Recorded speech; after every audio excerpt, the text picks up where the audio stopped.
Vamos ler um versículo em 1 Timóteo.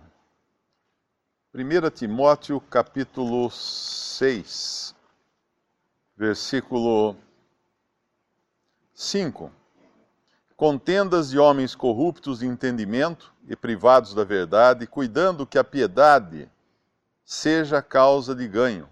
Aparta-te dos tais. Mas é grande ganho a piedade com contentamento, porque nada trouxemos para este mundo e manifesto é que nada podemos levar dele. Tendo, porém, sustento e com que nos cobrirmos, estejamos com isso contentes. Mas os que querem ser ricos caem em tentação e em laço e em muitas concupiscências loucas e nocivas, que submergem os homens na perdição e ruína, porque o amor do dinheiro é a raiz de toda espécie de males. E nessa cobiça, alguns se desviaram da fé e se traspassaram a si mesmos com muitas dores. Nós sabemos que Paulo escreve a Timóteo como devia ser o procedimento na casa de Deus, que era a coluna e firmeza da verdade. Esse é o tema da primeira carta a Timóteo. E o tema da segunda carta a Timóteo é a degeneração da casa de Deus, a ruína da casa de Deus, que passou a ser uma grande casa com vasos de honra e para honra e desonra, da qual o apóstolo alerta todo aquele que professa o nome de Cristo, aparte-se da iniquidade. Nós estamos lendo um capítulo agora de Apocalipse que descreve o fim, o último estágio da Babilônia, a grande, que é, na verdade, a cristandade professa, que vai restar aqui na terra, vai permanecer aqui depois que a igreja, que são os verdadeiros salvos, forem arrebatados, vai permanecer a cristandade aqui, oca, vazia de Cristo, mas com todos os seus sistemas funcionando, com todos os seus líderes, com todos os seus cultos e com tudo caminhando da maneira como sempre caminhou. E é interessante nós pensarmos que essa semana, aliás, toda semana agora, a gente está acostumado a ver notícias de corrupção no país, mas essa semana a Polícia Federal teve uma ação chamada Operação Timóteo. E quando nós vemos a Bíblia ser citada numa operação da Polícia Federal, aí nós sabemos que realmente a coisa está bem ruim para o testemunho cristão na terra. O nome Timóteo foi escolhido por causa do versículo 9 de 1 Timóteo 6, os que querem ser ricos caem em tentação e em laço e em muitas concupiscências loucas e nocivas que submergem os homens na perdição e ruína. E o que nós vemos em Babilônia é a cristandade que quis ser rica, a cristandade que quis ser grande. É notável quantas vezes ela é chamada de grande cidade no livro do Apocalipse. Não é uma pequena cidade, não é uma média cidade, é uma grande cidade. Porque foi isso que a cristandade quis ser no mundo, quis ser grande, desde o princípio quis ser grande. Quando nós lemos aqui no versículo 2, ela cai, aqui é o juízo de Babilônia, mas nos dá uma descrição muito clara do que ela é. Ela é morada de demônios, no versículo 2, e coito de todo espírito imundo e coito de toda ave imunda e aborrecível. Isso nos leva a Mateus, capítulo 13, quando o Senhor fala as parábolas do reino, que começa com a parábola do semeador, que semeia a semente cai em diferentes solos, e em um deles é que o maligno arrebata, no versículo 19. Mas quando ele vai chegar, depois ele explica essa parábola, ele fala também da parábola do trigo e do joio, mostrando que existe uma mistura hoje no reino dos céus, porque enquanto o homem semeou a boa semente, veio o inimigo, o diabo, e semeou joio. E crescem juntos. Não crescem separados, crescem juntos. Estão todos no mesmo campo que é o mundo. Aí quando ele chega na parábola do grão de mostarda, no versículo 31 em diante, ele fala que é uma pequena semente, o reino dos céus é semelhante ao grão de mostarda, é uma pequena semente, no versículo 32, a qual é realmente a mais pequena de todas as sementes, mas crescendo é a maior das plantas, e faz-se uma árvore de sorte que vêm as aves do céu e se aninham nos seus ramos. Um pé de mostarda que se transforma em árvore é uma aberração. Eu nunca vi uma criança amarrando o seu balanço no galho de um pé de mostarda para brincar de balançar. Ou dizendo que caiu de um pé de mostarda, né? Porque o pé de mostarda é uma hortaliça. E dificilmente ela atinge a altura de uma árvore, com troncos e tudo mais. Mas aqui nós vemos uma grande árvore agora. E nessa árvore se aninham toda sorte de aves do céu. Que aves são essas do céu? Na parábola do semeador, o Senhor Jesus falou que aves são essas. No versículo que fala que no versículo 4, e quando semeava, Mateus 13, 4, uma parte da semente caiu ao pé do caminho, e vieram as aves e comeram-na. Quando ele explica no versículo 19, ouvindo alguém a palavra do reino e não entendendo, vem o maligno e arrebata o que foi semeado no seu coração. Esse é o que foi semeado ao pé do caminho. E quando ele vai falar agora desse versículo aqui da semente do pé de mostarda, ele fala das aves que agora se aninham nos galhos dessa grande árvore. E essa é agora a situação de Babilônia a Grande. Aquela pequena semente de mostarda se transformou numa grande árvore, num grande sistema, e as aves estão aninhadas. Que aves? Versículo 2 do nosso capítulo 18 de Apocalipse: morada de demônios, Babilônia, morada de demônios, e coito de todo espírito imundo, e coito de toda ave imunda e aborrecível.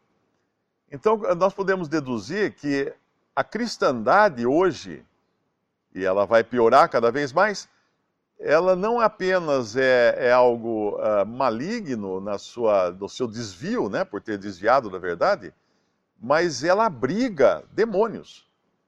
Ela abriga demônios, ela abriga, como Paulo escreveu, ministros de Satanás. Ministros de justiça, né, que são os ministros de Satanás, que se transformam em ministros de justiça. Essa é a cristandade que nós vemos. Então, quando nós vemos a Polícia Federal indo atrás de lavagem de dinheiro e colocando um versículo da Bíblia como nome da operação, porque essa lavagem de dinheiro supostamente estaria sendo feita em igrejas, nós vemos a que ponto chegou a cristandade.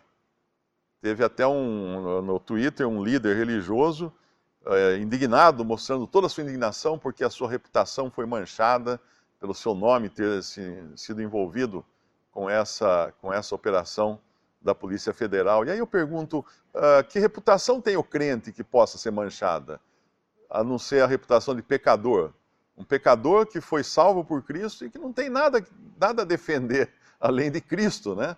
E o próprio Senhor Jesus, quando a reputação dele foi manchada, quando ele andava aqui, a palavra diz que quando ele era ofendido, ele não rechaçava, não retrucava, não tentava se defender e entregava tudo a Deus, que é justo.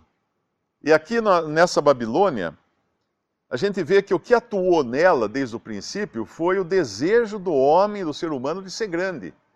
O primeiro a construir uma cidade foi Caim. Lá em Gênesis, a gente pode até abrir. E Babilônia é a grande cidade, mas a cidade surge em Gênesis capítulo 4, versículo 17. E conheceu Caim sua mulher, e ela concebeu e teve a Enoque. E ele edificou, na verdade aqui, eu creio que é Caim, né, que edifica a cidade. E ele edificou uma cidade e chamou o nome da cidade pelo nome de seu filho Enoque. Aqui surgem duas coisas. Surge a cidade como uma maneira do homem firmar seu pé no mundo, deixar de ser um errante aqui, e também o hábito de se dar nomes de pessoas a cidades, a monumentos, a ruas, a tudo mais, para marcar o nome da pessoa. Tem um versículo até no Antigo Testamento, não sei se é em Provérbios, que fala, dão os seus nomes às cidades, às suas cidades. O homem faz assim, fincar a bandeira no mundo porque ele quer ser o senhor desse mundo. Mas essa tendência, ela vai se agravar lá em Gênesis mesmo, no capítulo 12, ou melhor, no capítulo 11 de Gênesis, quando os homens que eram ainda de uma mesma língua, de um mesmo idioma, eles se reúnem num vale na terra de Sinar e começam a construir. Versículo 2, 11, Gênesis 11, 2. Aconteceu que, partindo eles do Oriente, acharam um vale na terra de Sinar e habitaram ali e disseram uns aos outros: Ei, façamos tijolos, queimemo-los bem, e foi-lhes o tijolo por pedra e o betume por cal. E disseram: Eia, edifiquemos nós uma cidade e uma torre, cujo cume toque nos céus, e façamos um nome para que não sejamos espalhados sobre a face de toda a terra. Na verdade, seria uma coisa insólita um grupo de pessoas construir num vale uma torre que atinja os céus. Eles deveriam construir no pico de uma montanha. Estaria mais perto, né, por assim dizer. Mas aqui o que eles querem, na realidade, é fazer um nome, é desafiar Deus, é dizer, nós somos os senhores da terra. Esse atingir os céus, eles realmente conseguem. Conseguem quando? No nosso capítulo de 18 de Apocalipse, da mesma forma como eles conseguiram o seu intento de chamar a atenção de Deus lá ao construírem Babel. Babel significa confusão, e Babilônia deriva o nome de Babel. Lá em em Apocalipse capítulo 18, no versículo 5 diz, porque já os seus pecados se acumularam até o céu, e Deus se lembrou das iniquidades dela. Então Babel chegou realmente até o céu, só que agora é a Babilônia, a grande cidade, a cristandade construída para ser terrena e morar na terra, e ter aqui na terra a sua bandeira fincada. E ela acabou de ser destruída no capítulo 17, justamente pelo poder civil, aquele em quem ela achava que dominava, ela dominava por um tempo, mas que a derrubou e comeu suas carnes. E no versículo 7, fala bem o espírito dessa Babilônia. Ela diz, não sou viúva, estou assentada como rainha, no final do versículo, e não sou viúva, e não verei o pranto. A igreja, a cada domingo, nós lembramos o Senhor e anunciamos a sua morte. E sentimos falta dele. Porque esse é o sentimento de uma viúva. Ela sente falta daquele que morreu. Nós sabemos, obviamente, que o Senhor ressuscitou, está vivo nos céus, mas nos foi legado uma celebração, que é a celebração da morte, desse que é o noivo da igreja. Então, o sentimento da igreja nesse mundo não é um sentimento de quem está reinando aqui agora, de quem é rainha. Muito pelo contrário. É o sentimento de quem está ainda longe do seu esposo, que foi morto e partiu para uma terra distante e aguardando ele voltar. Mas Babilônia não tem esse sentimento. A última coisa que ela quer é que o esposo volte, porque vai estragar a festa. E essa festa é descrita, principalmente no final do capítulo 18, quando descreve tudo que ela desfrutava aqui antes de ser destruída, né? E agora os próprios comerciantes, os mercadores, lamentam. Por que lamentam? Porque eles ganhavam tanto dinheiro com Babilônia e nem eles sabiam disso. E quando o poder civil destrói Babilônia, ele não fazia ideia do quanto ela era importante para a economia mundial, para a riqueza das nações. Hoje nós não fazemos ideia. A gente ouve muito falar de dinheiro relacionado à religião e tudo mais, mas se de um momento para o outro as religiões cristãs desaparecessem, o impacto disso na economia do mundo seria muito grande.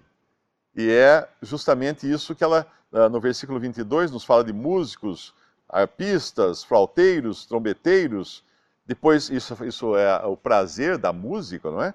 Depois fala da arte. Depois fala do trabalho, ruído de mó, em ti se não ouvirá mais. Fala de luz de candeia, não mais luzirá em ti. Isso nos faz lembrar das virgens loucas lá que o Senhor fala lá no Evangelho, aquelas que tinham luz por um momento, mas não tinham o azeite, não tinham o Espírito Santo. A voz de esposo e de esposa não mais em ti se ouvirá.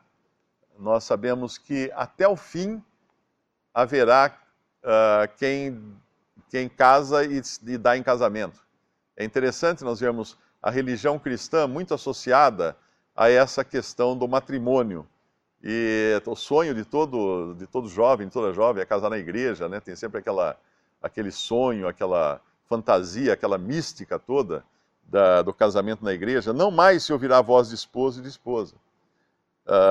Pode ter outro significado isso aqui também, mas eu creio que um deles é esse. Porque os teus mercadores eram grandes, no versículo 23, eram os grandes da terra. Porque todas as nações foram enganadas pelas tuas feitiçarias. Então existe feitiçaria, sim, na Babilônia Grande. Ela, sim, encanta os homens. Ela, sim, engana os homens. Ela, sim, usa do poder de demônios, como nós vimos que eles estão lá aninhados nos seus ramos, para enganar os homens. E o que ela pensa dos homens, na verdade? Essa que buscou sempre ser rica, essa que sempre teve o amor ao dinheiro, ao poder, a ser grande na terra. Ela pensa o menos possível dos homens. Cristo Jesus veio ao mundo para salvar os pecadores, por seu amor pelos seres humanos. Mas essa Babilônia a Grande tem amor pelos seres humanos? Não. Basta a gente ver na lista de mercadorias, que os mercadores vão chorar, porque agora ninguém mais compra suas mercadorias. Que mercadorias são essas? A lista começa no versículo 12 com mercadorias de ouro. Porque esse realmente é o maior valor aos olhos do homem natural, o ouro, o metal precioso, e também é o maior valor aos olhos das religiões cristãs. É o ouro, é o dinheiro, é ao ponto de a Polícia Federal ir atrás agora de igrejas que estão lavando dinheiro. Porque o ouro é importante. E aí vem uma lista de mercadorias: prata, pedras preciosas, pérolas, seda, madeira, marfim, vai descendo em valor, né? Chega no ferro, no mármore, perfume, cavalgaduras, mercadorias de cavalos e carros, e por último na lista, corpos e almas de homens. Porque o valor que Babilônia dá aos homens é o pior valor possível. Ela usa os homens, ela vende os homens, ela vende seus corpos, ela vende suas almas, visando o ouro, visando aquilo que está em primeiro lugar na lista dos mercadores. E esse é o triste fim. E qual é a ordem dada aqui, que ainda vale para os nossos dias? É a do versículo 4. Ouvi outra voz do céu que dizia: saí dela, povo meu, para que não sejas participantes dos seus pecados e para que não incorras nas suas pragas.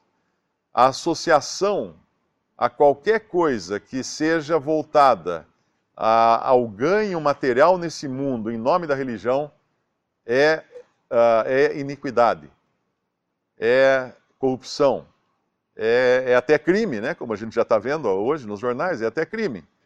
Porque saiu do propósito que Deus tinha para a igreja, de ser a noiva pura de Cristo, aquela que estava aqui em humildade, deveria estar aqui em humildade, em pequenez, não querendo ser grande, não tendo uma reputação para zelar ou para defender, porém aqui aguardando a vinda do seu noivo amado.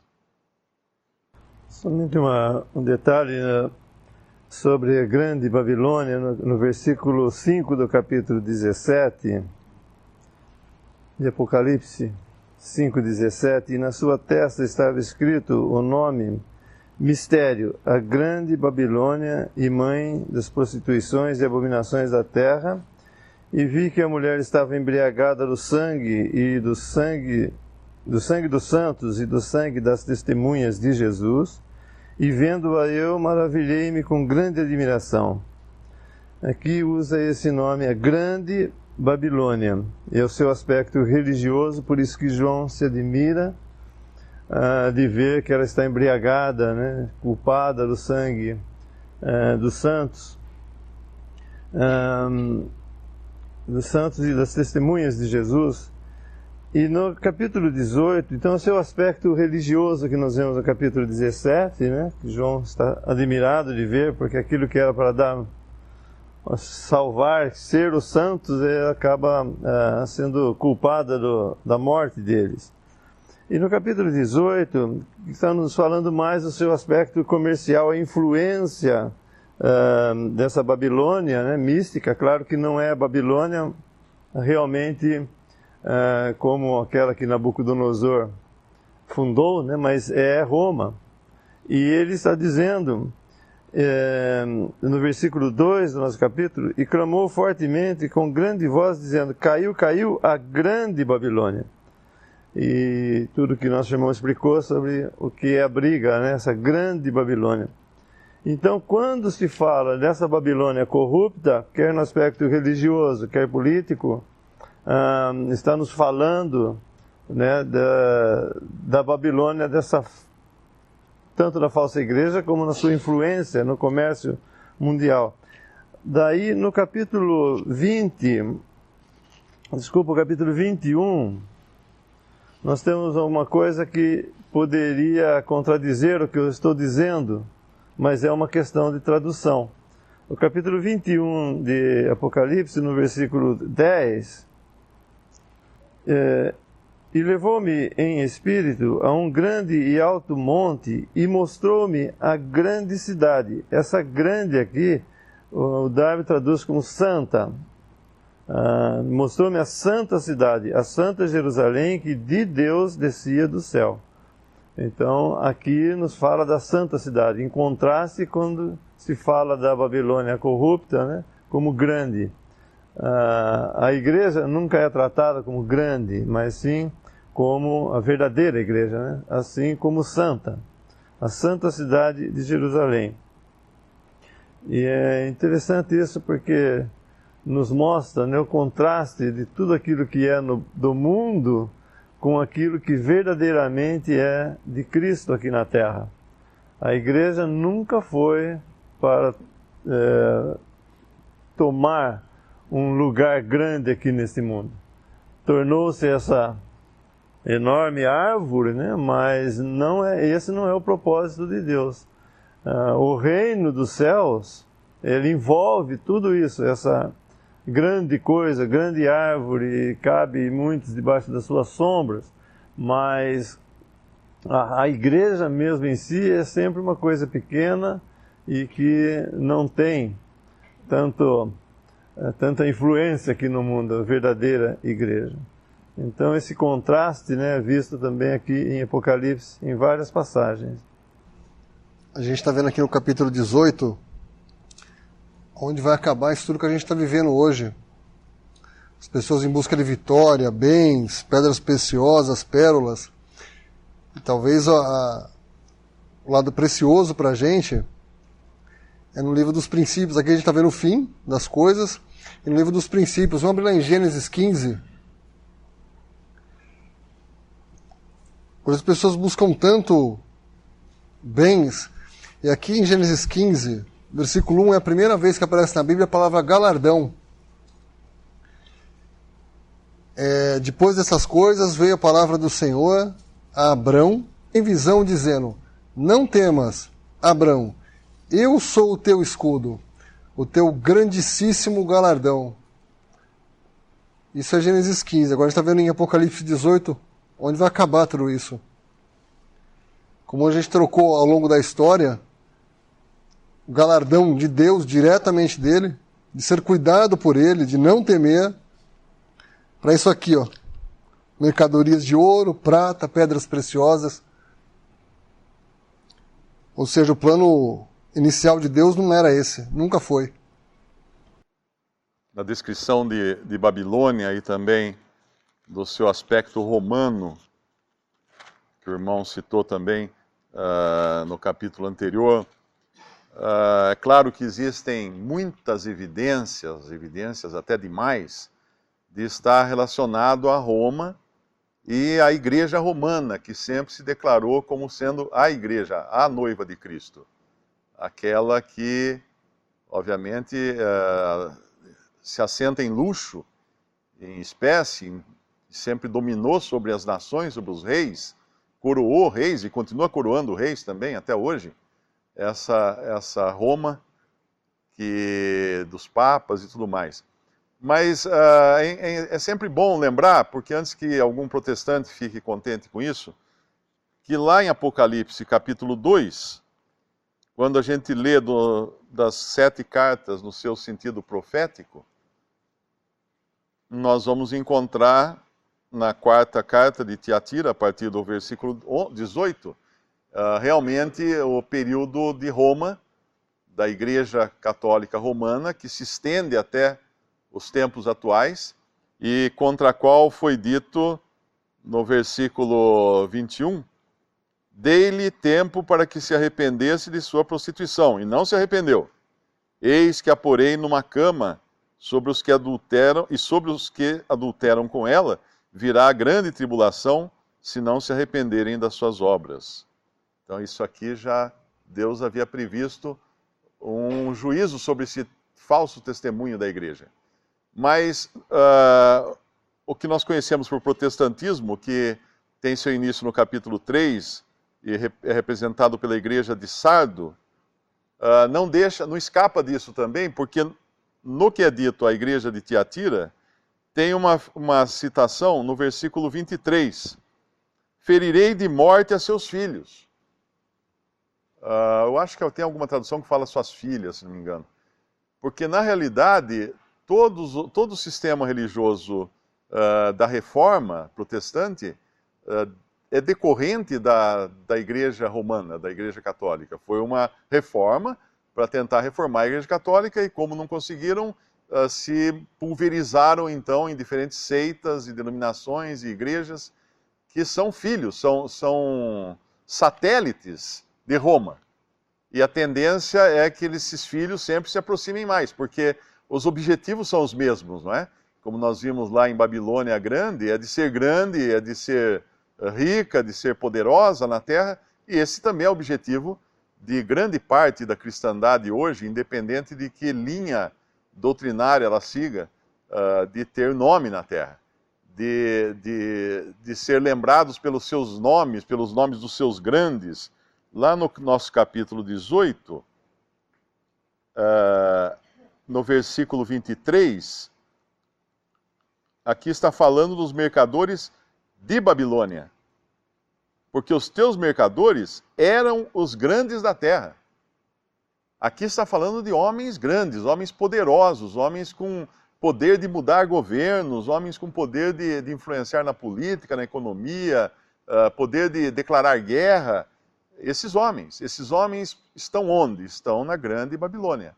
Esses homens hoje estão na grande cristandade também, que obviamente nós também fazemos parte dela. Não estamos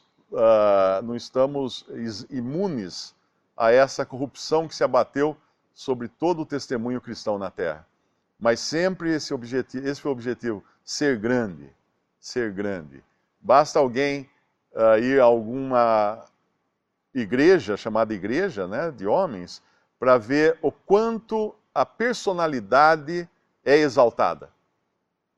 Como a personalidade é dignificada, como existem prêmios, existem premiações para os melhores, para os maiores, para os mais importantes.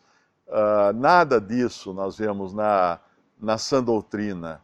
Pelo contrário, até João Batista, quando ele viu o Senhor Jesus, o que ele falou? Importa que ele cresça e eu diminua. Esse devia ser o espírito de cada cristão. Importa que ele cresça, que Cristo esteja debaixo dos holofotes, e não o homem.